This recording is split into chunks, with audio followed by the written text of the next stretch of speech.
The team over at Tonic DNA has come to the podcast to talk about the process of creating these wonderful Looney Tunes cartoons, along with their contributions to Space Jam: A New Legacy. So, of course, you realize this means podcast.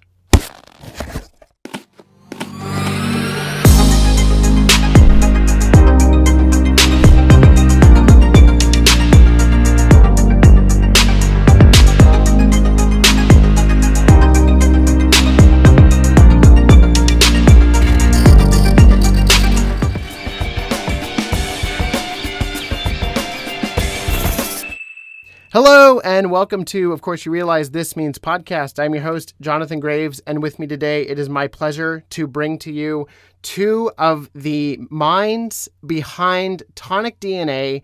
They are working with the Looney Tunes to bring you new content in the form of the HBO Max series Looney Tunes Cartoons, as well as bringing to life the characters in that feature film from 2021, Space Jam: A New Legacy. They've also worked on Bob's Burgers, the movie, and Central Park, along with the newly released Disenchanted on Disney Plus currently. Please welcome to the show, Sequin and Todd Shaffer. Hi, guys. How you doing? Good. It's great to be here. Very good. Yeah. Thanks for having us.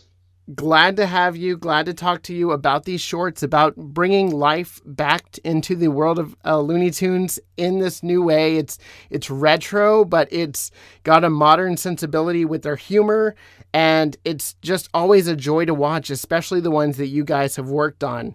So, Alain, Sequin, let's start with you. You are the senior animator on Looney Tunes Cartoons and over at Tonic DNA, correct? That's right. Among a few others. I mean, I think we have maybe 4 senior animators at Tonic. Okay. I'm one among a great team. So yeah. Yes, it is a wonderful team, and overseeing that team is Todd Shaffer, who is the animation director on Looney Tunes Cartoons. Is that correct? Wonderful. And obviously, I'm in love with these shorts. I love talking about them, and I think HBO Max is doing a decent job of promoting them. We get new trailers every once in a while when there's a new batch. But one of the first ones that you started off with was Dynamite Dance, which kind of propelled this whole thing and was the big announcement of them doing retro-style Looney Tunes. What was the process, and how did that come about? Was there a pitch, or did you just kind of once you heard it was happening, you just dove right in?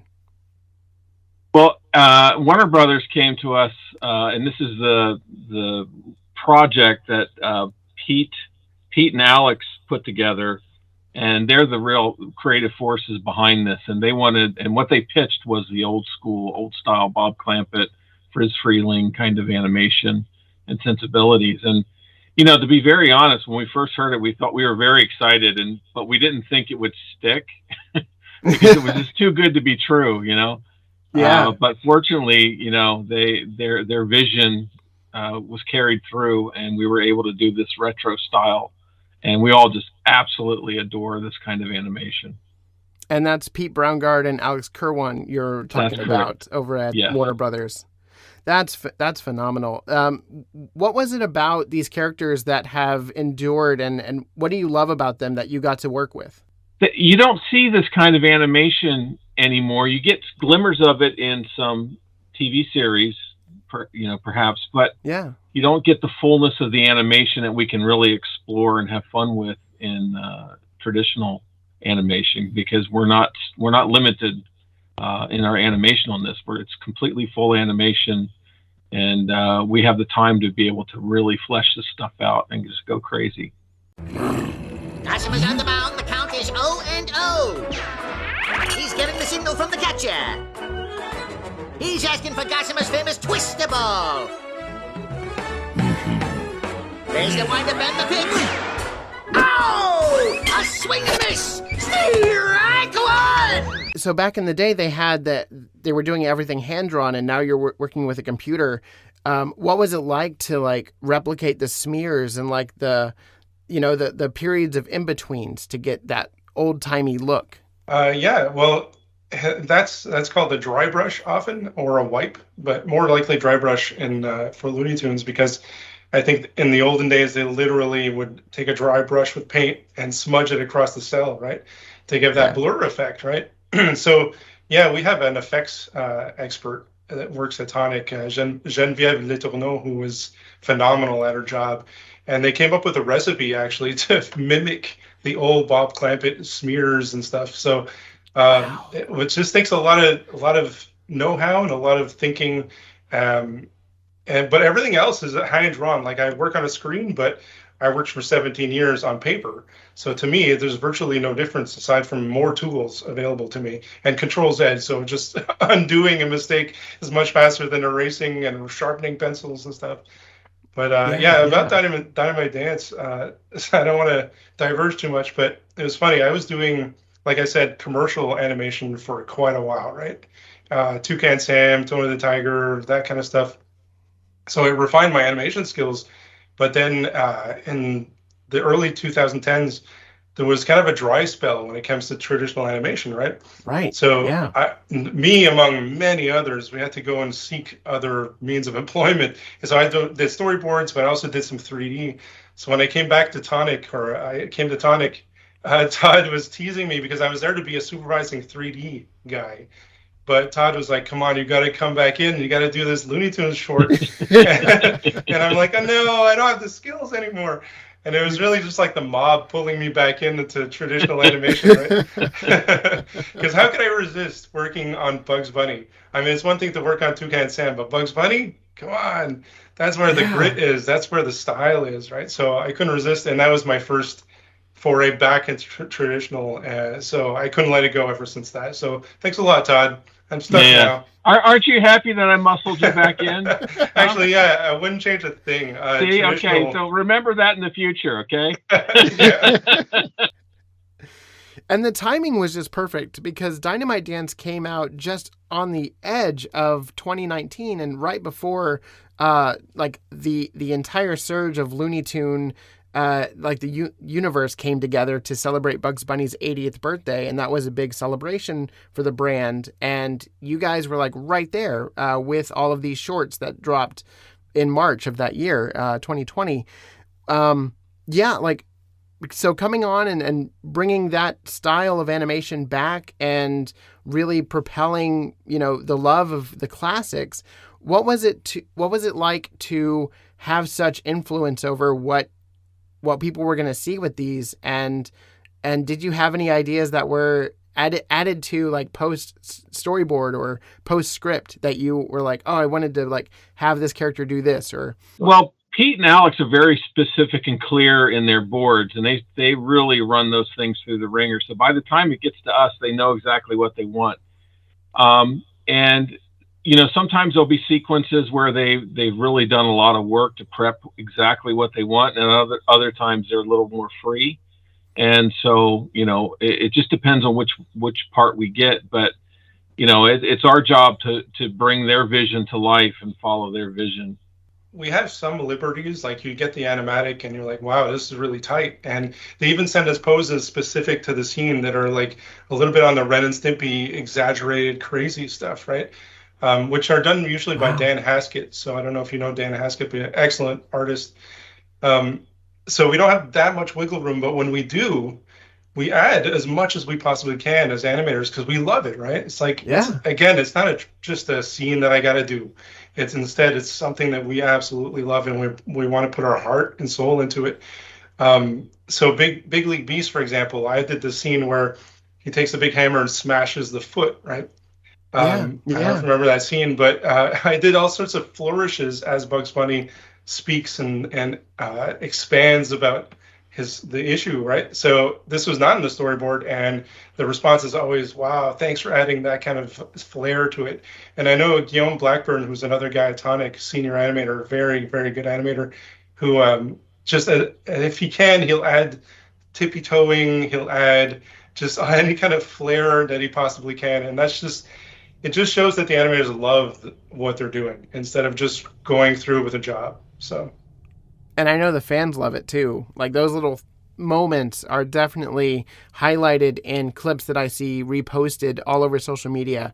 So, kudos to the team for finding those little moments where they can add. And I'm glad you guys are there to oversee it. That's exciting. What is it like having Eric Bauza present you a track that is, for Bugs Bunny, and then you get to work with that, like that whole process?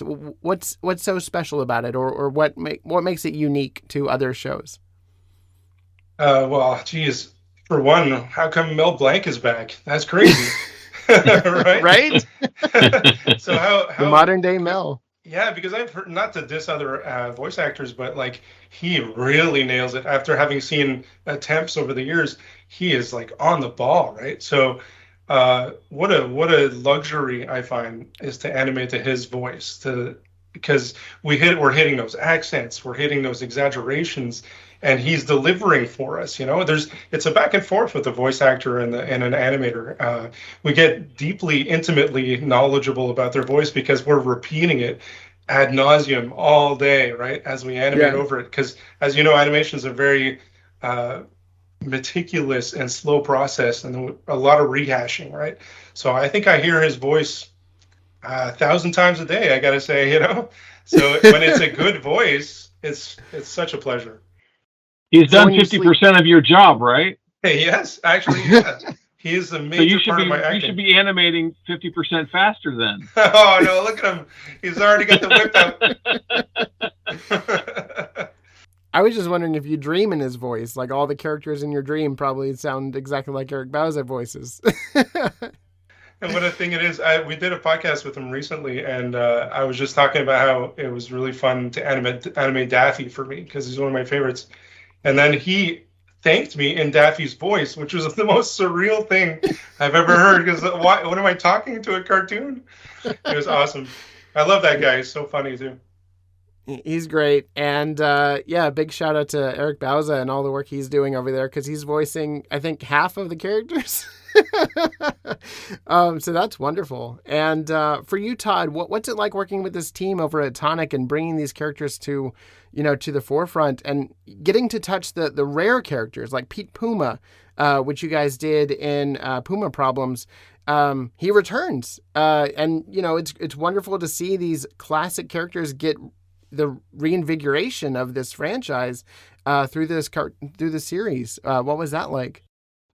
Well, we've been building our team for a while, and I've worked with some of these animators for many, many years now. Al and I have worked together for over 20 years. So, yep. Wow. So we've got a really tight team. We know each other. I know the animators very well. I know their strengths and their weaknesses and what they like to do. And so that's always helpful to really know your team and when you've been working with them so long. But it gives us an opportunity to go back into the old shows and analyze, okay, how did they animate these characters? Even the personality of the animators come through. And so we're looking at what kind of animators did they have on there that was bringing something unique to this, and how can we sort of rebuild that? And that's part of Pete and Alex's, their attempt to remain faithful to that era of production, because there's some things that they've done which are out of, I would say it's not normal in most productions, for example, and it's great. And you got to really love these guys for this. They don't care about continuity, because they didn't really care about continuity back when they were making these things, right? You can see continuity problems all over the place. And so they don't mind that. They're focused on the performance. What is the audience seeing and feeling, rather than really spelling out all the continuity. So continuity, everything's framed close, just the way the old shows were really framed close to the animation, so it was big enough on the screen. And they also like to have the personality of their animators and their artists to be different throughout, because you can see in the old stuff, there's not a lot of continuity in models sometimes. And so they're okay with that to a certain degree. And so that's really interesting to see that built into a production that's done today. Absolutely. We're too precise in the modern age, because animating on the computer, you get to really zoom in to a crazy degree, right? So everything starts looking really crisp. Like, I don't know if you're familiar with Klaus, but that almost looks like 3D. It's so perfect, right? And that's fine to achieve for that, try to achieve that. But when we're doing Bob Clampett, and we get that clean and that precise, we're actually off track. So it's funny to see that Todd and Warner Brothers are telling us, okay, don't copy paste, don't use the tools that are so readily available. Try to always stick to the almost error-ridden old style, you know. So it's really funny to see that. Like, it's so faithful to the Bob Clampett stuff. It's really beautiful, actually.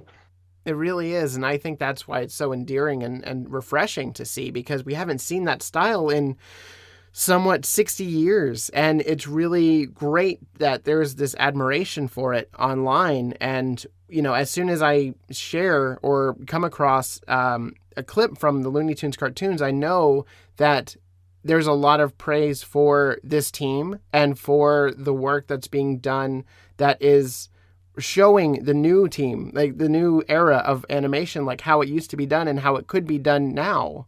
And I hope that that does have some influence going forward. I think that would be phenomenal. Yeah, cutout is we can't dismiss cutout, because I think that's part of life now. The more puppet style traditional animation, and then like you said, there was sort of a new wave of traditional animation, especially at post Klaus, that I think is going to bring back a lot of the feel behind these sorts of traditionally animated things, that people can start to appreciate that, rather than the pristine and clean versions that cutout offers, and also 3D, you know. So totally, I think that's great that people can appreciate the handcrafting that's happening with traditional animation. Yeah, no, absolutely. And you also did work on Space Jam, and that had its own unique flair and had this, you know, live action animation hybrid production. Was there, which came first for you guys? Was it Space Jam and then Looney Tunes Cartoons, or was it vice versa? It was in the middle. So first came Looney Tunes, and then Space Jam, and then we did some more Looney Tunes. Okay. And so for having a character interact with a live action counterpart, what was needed to make that believable? Oh, well, precise video that's accurate. And so we animate directly onto the video in our software to make things. And we're working in ones when we're with live action, just so that we have all the matting and everything that looks right, and it's not strobing. So it's a lot of work trying to mimic, and especially in that we did like the Mad Max sequence, and so the camera's moving around, and so we have to follow that a little bit and do some tracking and this and that. But you know, we do the animation, and then it goes to cleanup, and then ink and paint, and then they had their own compositors that would. We also did the tone, so we are also very conscious of the lighting, and so we designed the all the shadows and highlights to help integrate. But then the final integration happens with comp, which was being done at Warner Brothers, I believe. Gotcha. Yeah, and that Mad Max sequence is phenomenal, by the way. Yeah. Yeah, that was fun. Yeah. It was a fun sequence. Yeah, it's awesome. And I would have to say it's twice the work for an animator to do onto rotoscoping or rotoprinting, because I did the scene where Bugs Bunny is driving in the car, and usually you just do like a little bit of jittering, bouncing, but in this one I had to keep track of how much the steering wheel was turning, and it was on ones, so it's so many drawings, right? And you're jittering, and then you have to bounce according to the live action car. So yeah, it's a lot to keep track of, but the result is amazing, so I don't regret it at all. Your work is noticeable, and I appreciate it as a fan. And yeah, so I guess that was a different team as well. So bouncing from team to team, I guess what is the consistency with working with Looney Tunes between different projects? Like, is there something that you spotted that was like, okay, so if I'm working with Bugs, it has to be either like on a specific pattern, or if he moves a certain way, or is there any pattern? They're all different, to be honest. Okay. Especially between Space Jam, it was a different style, different design, different era, and different directors wanting different things for the show. So the whole tonality was different. So it did change, and we had to actually unlearn some of the stuff that we were learning, because you're drawing one way bugs, and then you got to adjust to this new way of drawing bugs, which can be hard to transition sometimes. So I bet. Yeah, so it's working for two different things, but we're used to that because we work on all kinds of projects. We've done lots of commercials over the years, and so things are constantly changing. So we're sort of getting used to the chaos. Yeah. Bugs Bunny, from the old Bob Clampett to the Space Jam one. Bob Clampett was it's almost more feral in his attitude and his behavior as well, but also his appearance. He has this more sloped forehead, animalistic eyes, like they're more sharp. Mm-hmm. And he behaves in a way that's more almost more sadistic. And then you look at the Space Jam Bugs Bunny is a lot more cool, a lot more sarcastic, and his appearance is much different. It's got the Chuck Jones sort of wide cheeks, instead of the poofy rounded ones. So yeah, it's like Todd says, it's virtually a different project altogether. Yeah, I think the different tonalities definitely come across, and they work for the individual project that they're being used for. And just on a basic level, just wanted to give, like, Tonic DNA is based out of Montreal, Canada, and you guys do 2D, 3D motion design, stop motion, and VFX, along with, blending anime characters along with live action. Like, you guys do it all. What part of the animation process is your favorite? I guess that's what I want to know. Oh, wow. Well, I'm not a fan of cleanup personally. That's the hardest. But it's very important. So, it's very technical. It's very important to maintain what we've done so we haven't lost it. But I love all the processes. But obviously, I'm an animator and I'm an animation director, so my heart is mainly in animation itself. But from storyboarding to background and then compositing, it's all wonderful because every stage has its own magic that has its own excitement. Yeah, that's great. Alain, what about you?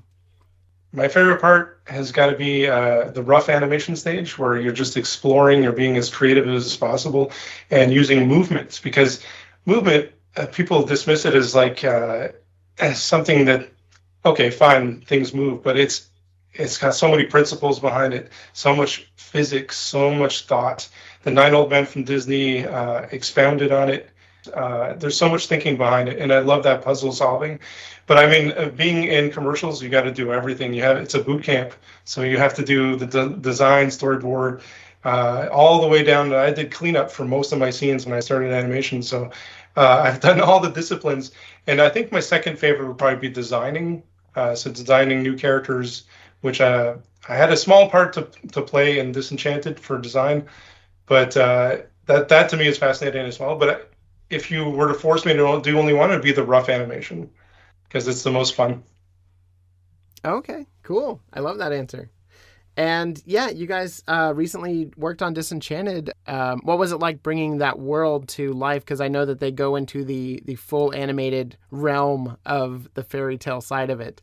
But yeah, what was that like? That was a different animal altogether.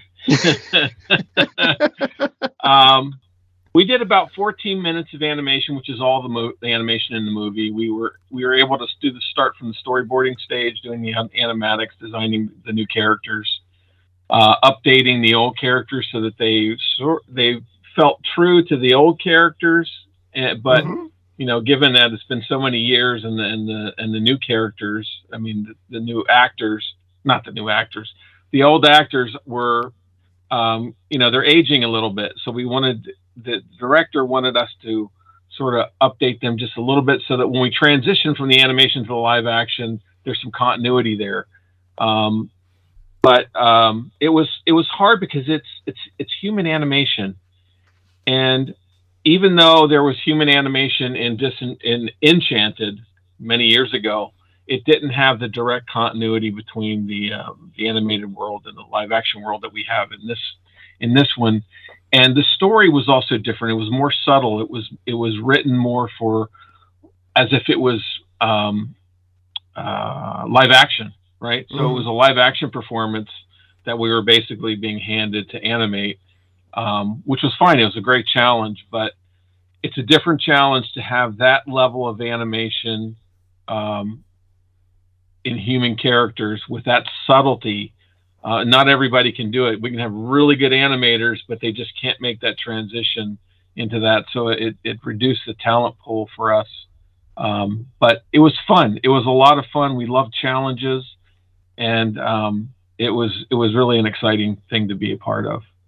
Yeah, and it was really fun to see James Marsden and Idina Menzel in that animated world, because we didn't get to see Idina last time animated. So it was really unique to, to get that whole new design level of her and her performance in that animated world, and how that, built upon what she was doing in the first film. So that was cool. Daddy, I really don't think we should be here. Really? What makes you think that? Because cemeteries that creep me out. So I want to go back to Daffy and Porky, because we're here to talk Looney Tunes. So let's go back to Looney Tunes. You guys had a big hand in Graveyard Goofs. This was the Halloween special that came out at the tail end of October. And again, if you haven't seen, if you're listening to this, you've probably seen the Halloween episode of Looney Tunes Cartoons. But they did Graveyard Goofs, and Todd, having the wonderful voice talent of Bob Bergen and Eric Bauza doing these characters in a haunted cemetery, how fun was this? This was incredibly fun. This was actually what I consider this one our finest hour. The animators really stepped up, and it was a beautiful project to be a part of. So all the stars aligned on this one. Yeah. Alain, what about you? Oh, I mirror his response for sure, because not everybody in the world gets to just smile and when they get to their job, But Yeah. Here I am animating Porky and Daffy freaking out in a cemetery. I mean, how fun is that, right? And the competence of Warner Brothers special poses and the animatics is so sky high, and they love what they're doing as well. So the whole thing is a tumble effect, a snowball effect of everybody loving what they're doing. The result is an episode that is really, really great. I'm super proud of that. I don't know if you remember watching cartoons in the 90s, but you'd have I'll use Ghostbusters as an example. You're watching Ghostbusters, and then suddenly there's an episode, they're like, what is going on? Why is this so good now? And then the next episode is terrible. Well, I have a feeling that Graveyard Goofs is one of those really good ones, and it's not to boast or anything, but it's because everybody loved working on it. That's wonderful. And you also got to animate the Grim Reaper in there as well, and he's a wonderful addition.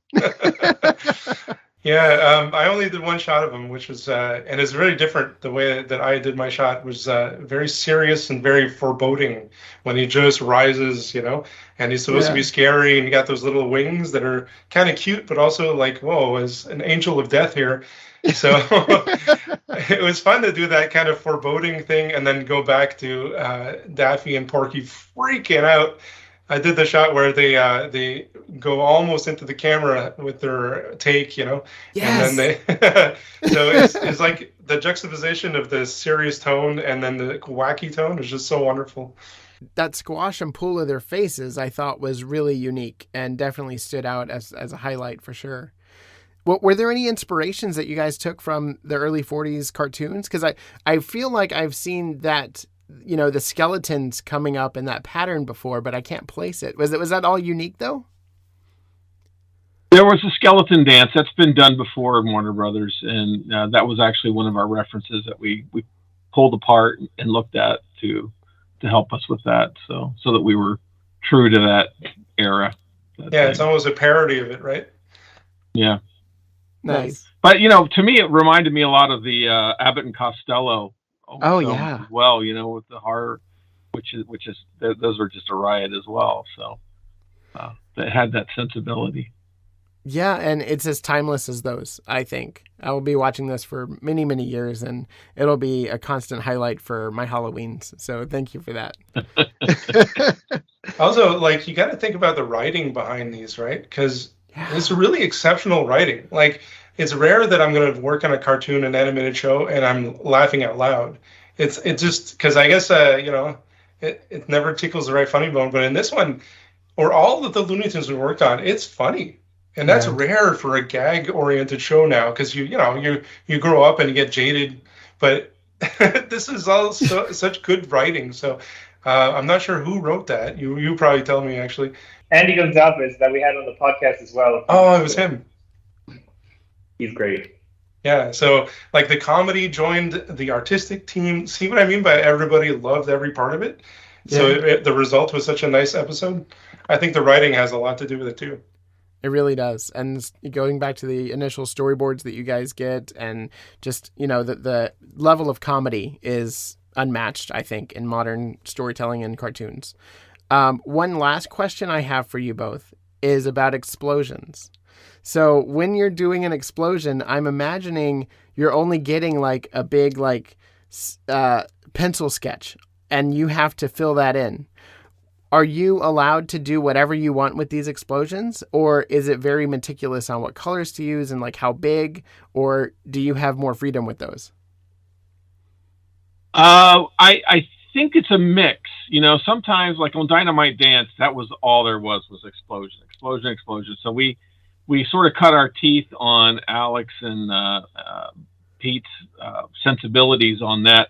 We did look at a lot of explosions, and we had certain references for this kind of explosion, that kind of explosion, whatever. So they were particular in some cases, because sometimes they do provide color images for us that we have to follow as well. So they were particular about the kinds of explosions. But within that, there was some variation. I think Genevieve, who supervised all the effects, she would tell you that, she was able to have a little freedom there to do what she does. That's great, because they felt 3D when I watched them. Yeah, especially in Dynamite Dance. Like it feels layered, which is really nice and brings you into the cartoon even more. Yeah. Well, Todd, Alain, thank you so much for sitting down with me. If there's somebody out there that is very interested in animation and wants to get their start and they live in Canada, where can they go to check that out? Where can they find Tonic DNA? TonicDNA.com. So the Very information simple. will be there. Our HR department is really good, and they check all the submissions. They figure out where we are, because we have so many productions going on. I've lost track of all the productions we're doing. And they will get it to the right person where there's a need, and the supervisors there will review the material. So don't worry about your stuff getting lost. Our team our HR team is really good at ingesting those looking for work. Yeah, and Tonic is a good place to be mentored as well, often. So if you're a junior animator and you have an interest in things like Looney Tunes, it's a fantastic place to be. I've been working with Todd for so long, and I'll follow him anywhere. So it's a really, really fun, dynamic group with very little ego, which matters a lot. So, and another thing, if you like Graveyard Goofs, we're working on something right now that'll blow your socks off. So just stay tuned on that one. Ooh, a tease. I love those. Todd, Alain, do you want people to find you online? And if so, where can they find you? I have a website, ToddShaffer.com. I generally put stuff there that's relevant to what I'm doing, but I'm so busy I don't update it all that much. Yeah, and you can find me on Instagram at alain.seguin. A lot of people actually already communicate with me about Looney Tunes, so you'd be joining them. But I respond to everything, so go for it. Awesome. And we're at Tonic DNA on Facebook, Twitter, Instagram. LinkedIn's a good place to reach us as well. Awesome. Thank you, Max. And you can follow the podcast over at This Means Pod on Facebook and Twitter, and OFC This Means Pod on Twitter directly. While it's still around. Who knows how long it's going to be around at this point. But yes, thank you both for sitting down with me and discussing this wonderful process of bringing Looney Tunes back to life through the wonderful work that you guys are doing over there. So thank you for your time. And as my audience knows, that's not all, folks.